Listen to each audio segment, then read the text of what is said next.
नमस्कार प्रिय विद्यार्थियों, आज हम कक्षा 12 की अनिवार्य हिंदी की पाठ्य पुस्तक आरोह भाग 2 के छठे पाठ का अध्ययन करेंगे। और ये जो पाठ है ये शमशेर बहादुर सिंह की एक छोटी सी कविता उषा है। पहले शमशेर बहादुर सिंह के बारे में पढ़ लेते हैं थोड़ा सा कि इनका जन्म 13 जनवरी 1911 को देहरादून में हुआ था, जो उत्तराखंड की राजधानी है। इनकी प्रकाशित रचनाओं में कुछ कविताएं, कुछ और कविताएं, चुका भी नहीं हूं मैं, इतने पास अपने, बात बोलेगी काल तुझसे होड़ है मेरी, ये इनकी कविताओं की किताब हैं। उर्दू हिंदी कोश का संपादन भी इन्होंने किया है और इन्हें साहित्य अकादमी पुरस्कार भी मिला हुआ है और कबीर सम्मान भी मिला हुआ है। और इसी के साथ और भी अनेक पुरस्कार इनको मिले हुए हैं।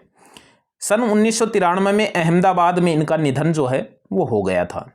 कविता उषा जो है वो हम पढ़ते हैं। उषा जो कविता है इसमें नभ का वर्णन है। देखिए, शीर्षक उषा है। उषा इसलिए क्योंकि सुबह के समय जो है, उषा का अर्थ होता है सुबह, प्रातः काल। तो उषा शीर्षक इसलिए है क्योंकि प्रातः काल के आसमान का वर्णन जो है वो इसमें किया गया है। और आसमान सूर्योदय से पहले कैसा रहता है और जैसे ही सूर्योदय होता है तो फिर कैसा नजर आता है, तो इसमें कवि ने नए नए बिंब और प्रतीक जो है वो प्रयोग में लिए गए हैं, नई उपमाएं जो है वो दी गई हैं। इसलिए ये छोटी सी कविता जो है वो बहुत प्रसिद्ध है। इसका एक प्रश्न भी हम पढ़ेंगे जो महत्वपूर्ण है। पहली पंक्ति है कि प्रातः नभ था। प्रातः यानी सुबह, नभ यानी आकाश, था यानी था। कहता है कि सुबह आकाश था बहुत नीला शंख जैसे। कहता है जब सुबह उठे तो देखा कि आकाश जो है वो बहुत नीले शंख के जैसा, यानी नीला तो होता ही आकाश, तो बहुत नीले शंख के जैसा जो है वो प्रातः काल का आकाश जो है वो दिख रहा था। कवि आगे कहता है, तो ये उपमा दे दी, नीले शंख की उपमा दे दी। भोर का नभ, भोर यानी सुबह। अब देखिए, उषा का अर्थ भी सुबह होता है, प्रातः का अर्थ भी सुबह होता है, भोर का अर्थ भी सुबह होता है। तो कहता है कि भोर का नभ, सुबह का जो आकाश है, नभ यानी आकाश, कहता है राख से लीपा हुआ चौका अभी गीला पड़ा है। कहता है कि सुबह का जो आकाश है वो ऐसा दिख रहा है कि राख से लीपा हुआ चौका हो। चौका वह स्थान होता है रसोई का जिसको लीप पोत कर रखा जाता है। कुछ गांवों में जो है उसको गोबर और चिकनी मिट्टी से लीपा जाता है, कुछ में उसमें राख से भी उसको लीपा जाता है। राख जो है वो फीकी आसमानी होती है और आसमान का रंग जो है वो भी वैसा ही प्रतीत होता है। कहता है कि ये इसलिए लिखा है, कवि ने ये उपमा इसलिए दी है आसमान को, सुबह के आकाश को। कहता है कि सुबह का जो आकाश है वो राख से लीपा हुआ चौका नजर आ रहा है। कहता है वह ऐसा चौका जो अभी गीला पड़ा है, सूखा भी नहीं है। तात्पर्य यह है कवि का कि आसमान जो है, जो फीका आसमानी नजर आ रहा है, कहता है कि उसमें भी कुछ नमी है, यानी उस आसमान में भी कुछ नमी है, इसलिए वो राख से लिपा हुआ चौका नजर आ रहा है। कवि कहता है, शमशेर बहादुर सिंह लिखता है आगे कि सूर्योदय जब होता है, सूर्योदय से पहले आकाश कैसा दिखता है और जैसे ही सूर्य की किरणें आती हैं तो आसमान कैसा दिखने लग जाता है। इस चीज का वर्णन जो है वो इसमें उन्होंने किया है। कवि कहता है कि बहुत काली सिल, सिल यानी सिलबट्टा, सिलबट्टा जिस पर मसाला पीसा जाता है, तो कहता है कि वो काला होता है। कहता है कि बहुत काली सिल जरा से लाल केसर से कि जैसे धुल गई हो। अब देखिए, कवि कहता है कि जब सुबह होती है और जब सूर्य की पहली किरणें पड़ती हैं तो कहता है जैसे ही सूर्योदय होता है उससे ठीक पहले आसमान जो है वो सिलबट्टे के जैसा काला नजर आता है। और कहता है जैसे ही पहली सूर्य की किरणें पड़ती हैं तो कहता है ऐसे लगता है जैसे उस काले सिलबट्टे को लाल केसर से धो दिया हो। और कहता है कि जब सूर्योदय होता है उसके ठीक पहले का जो आसमान है वो सलेट के जैसा दिखता है, सलेट काली होती है। और कहता है जैसे ही सूर्योदय होता है तो उसकी लाल किरणें जब पड़ती हैं उसके ऊपर, तो ऐसा लगता है कि उस स्लेट के ऊपर लाल खड़िया चौक मल दी हो किसी ने। खड़िया का अर्थ चाक होता है, चौक नहीं होता जिससे लिखते हैं बोर्ड के ऊपर। तो कहता है कि ये लाल रंग का चौक जो है उस स्लेट के ऊपर किसी ने चला दिया हो।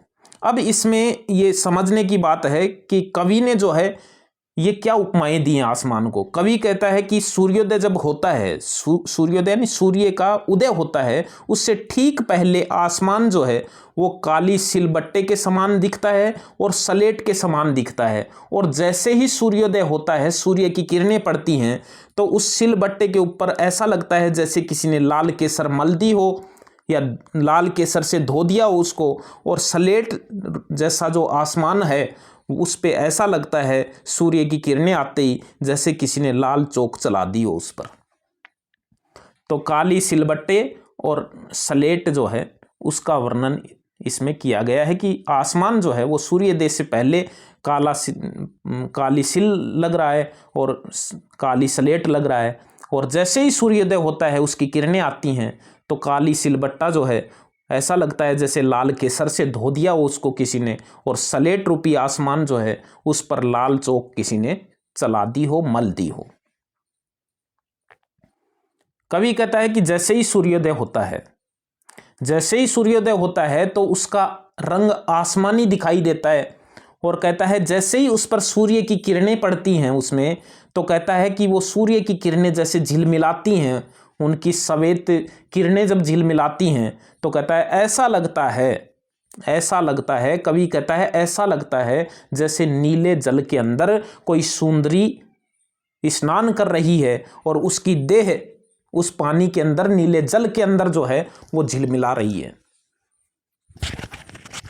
कवि कहता है कि नीले जल में कोई सुंदरी स्नान कर रही है और उसकी देह जो है वो उस नीले जल में झिलमिला रही है, हिल रही है, उसका शरीर जो है उसके अंदर हिल रहा है। ऐसा लग रहा है जैसे ही सूर्योदय होता है तो वो आसमान जो है वो नीला आसमान ऐसा लगता है जैसे सूर्य की किरणें रूपी नायिका जो है वो उसके अंदर स्नान कर रही है। और कहता है और, लेकिन इसके बाद क्या होता है, जैसे ही सूर्योदय हो जाता है और सूर्य की तपन बढ़ने लगती है तो कहता है फिर क्या होता है, फिर होता है जादू यानी सौंदर्य टूटना यानी टूटता है। कहता है फिर उस सौंदर्य का जादू, वह सौंदर्य जादू जो है वो टूट जाता है, बिखर जाता है। इस उषा का अब सूर्योदय हो रहा है। कहता है कि अब इस उषा का, अब इस सवेरे का सूर्योदय जो है वो हो रहा है और जादू जो है, उसका सौंदर्य जो है वो अब बिखरता जा रहा है, टूटता जा रहा है। कहता है जैसे ही सूर्योदय होता है उस समय का जादू कुछ और था जो पल पल परिवर्तित हो रहा था। कभी काली स्लेट जैसा दिख रहा था तो कभी काले सिलबट्टे जैसा दिख रहा था। काले सिलबट्टे पर जैसे किसी ने लाल केसर मल दी हो, जैसे काली स्लेट के ऊपर किसी ने लाल चौक चला दी हो, जैसे ऐसा नीला आकाश दिख रहा था जैसे नीले जल के अंदर कोई सुंदरी जो है वो स्नान कर रही हो। अब इस कविता के अंदर जो है, छोटी कविता है, उपमानों से भरी पड़ी है। कवि कहता है कि देखिए, पहला प्रश्न महत्वपूर्ण है। कवि कहता है कि कविता के किन उपमानों को देखकर, इसमें उपमान दिए गए हैं, जैसे काली सिल का दिया है, सिलबट्टे का दिया है, स्लेट का दिया है, चौके का दिया है, राख से लेपा हुआ चौका। तो ये क्या है? कहता है कि ये उपमान है। कहता है कविता के किन उपमानों को देखकर यह कहा जा सकता है कि उषा कविता गांव की सुबह का गतिशील शब्द चित्र है। शब्द चित्र क्या होता है? बिंब। कहता है कि गतिशील यानी चलते हुए दिखना, गति करते दिखना किसी चित्र का। कहता है कि उषा कविता गांव की सुबह का गतिशील शब्द चित्र है। ये कौन से उपमानों को देखकर ऐसा कहा जा सकता है? तो एक तो राख से लिपा हुआ चौका जो उपमान है, उससे कह सकते हैं कि ये गांव की सुबह का वर्णन है, क्योंकि गांव में ही चौका जो है वो लिपा जाता है। एक सिलबट्टे का वर्णन इसमें आया है कि काली सिल, तो सिलबट्टा का जो प्रयोग है वो भी गाँव में ही किया जाता है मसाला पीसने के लिए। स्लेट जो होती है उसका प्रयोग भी गाँव के बच्चे जो है वो स्कूल में ले जाकर करते हैं। तो ये 2-3 उपमान जो हैं इनको देखकर ये कहा जा सकता है कि उषा कविता गाँव की सुबह का गतिशील शब्द चित्र है। तो ये महत्वपूर्ण कविता थी। फिर मिलेंगे अगले पाठ के साथ, तब तक के लिए बाय।